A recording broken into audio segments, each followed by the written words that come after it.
ఇది Telangana government Andhra Pradesh government ముందు పెట్టిన డిమాండ్ల గురించి మాట్లాడుకుందాం. నిన్న హైదరాబాద్ ప్రజాభవన్లో రేవంత్ రెడ్డి గారు అండ్ చంద్రబాబు నాయుడు గారు ఈ రెండు రాష్ట్రాల సీఎంలు కలిశారనమాట. రెండు రాష్ట్రాలకి ఉపయోగపడే విషయాలు చర్చించుకున్నారు. ఆ విషయాల్లో ఏమేమి చర్చించుకున్నారో దాన్ని పక్కన పెడితే ఇంత బయటికి తెలియదు. కానీ Telangana official Congress Twitter account నుంచి అపర్ణహస్తం అని ఒక ట్విట్టర్ అకౌంట్ ఉంది. సో ఆ అకౌంట్ నుంచి ఒక పోస్ట్ రిలీజ్ అయింది. అదేంటిదంటే చంద్రబాబు నాయుడు గారు రేవంత్ రెడ్డి గారు ఏం మాట్లాడుకునే దానిపై రేవంత్ రెడ్డి గారి డిమాండ్స్ ఇవి తెలంగాణ తరపున చంద్రబాబు గారికి చెప్పింది అని ఒక పోస్ట్ రిలీజ్ చేశారనమాట. ఆ పోస్ట్లో రేవంత్ రెడ్డి గారి డిమాండ్స్ ఏమున్నాయో చూద్దాం. కృష్ణా జలాల్లో న్యాయంగా రావాల్సిన 558 టీఎంసీలు కేటాయించాలంట. 7 మండలాలు తిరిగి ఇవ్వాలంట. ఏపీ విద్యుత్ సంస్థలు బకాయి పడ్డ 24,000 కోట్లు చెల్లించాలంట.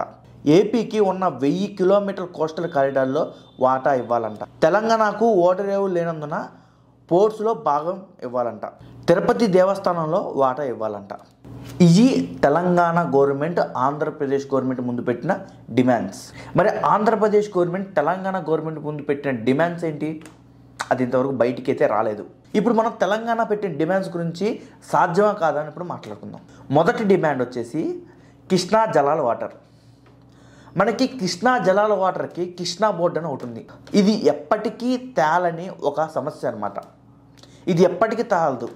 ఎందుకంటే కృష్ణా జలాల బ్యాక్ వాటర్ని ఎవరికి కావాల్సి ఉంటే వాళ్ళు ఉపయోగించుకుంటున్నారు. కేసీఆర్ చెక్ డ్యామ్స్ కట్టారు వాటి మీద. ఇటువైపు జగన్మోహన్ రెడ్డి గారు కూడా చెక్ డ్యామ్స్ కట్టారు.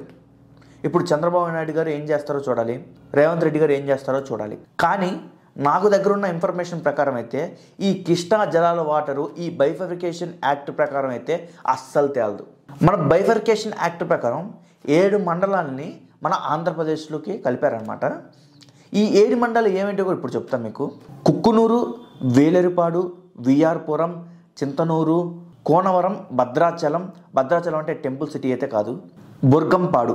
ఈ 7 మండలాలే కాకుండా ఈ 7 మండలాల్లో ఉన్న 211 విలేజ్లు, పల్లెటూళ్ళు ఆంధ్రప్రదేశ్లో విలీనమయ్యాయి. 34,000 మంది ఫ్యామిలీస్ నివసిస్తున్నారు.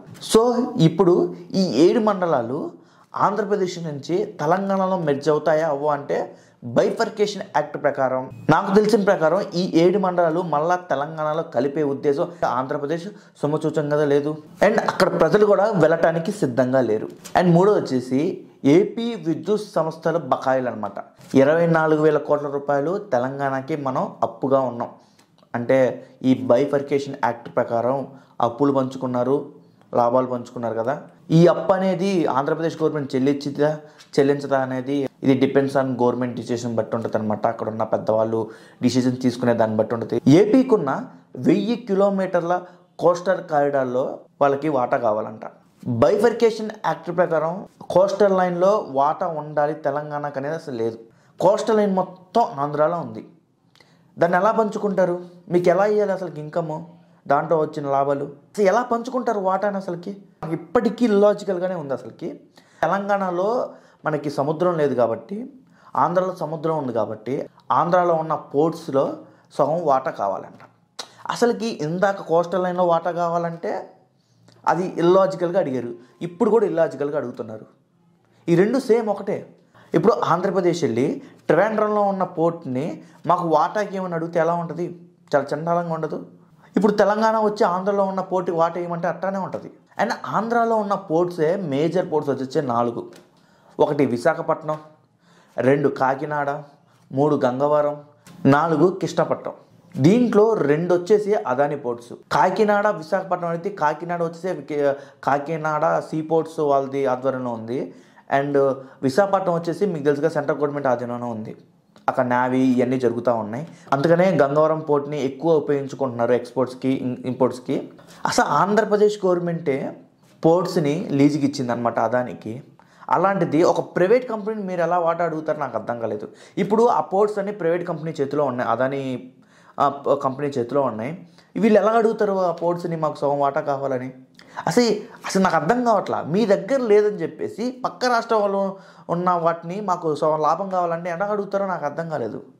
అలా అనుకుంటే ఆంధ్రప్రదేశ్కి రావాల్సిన వాటా హైదరాబాదులో ఈ 10 ఏళ్ళ ఇన్కమ్ బైఫర్కేషన్ యాక్ట్ ప్రకారం 58% ఇన్కము ఈ 10 ఏళ్ళు హైదరాబాద్లో ఉన్న ఇన్కము ఆంధ్రప్రదేశ్కి రావాలి.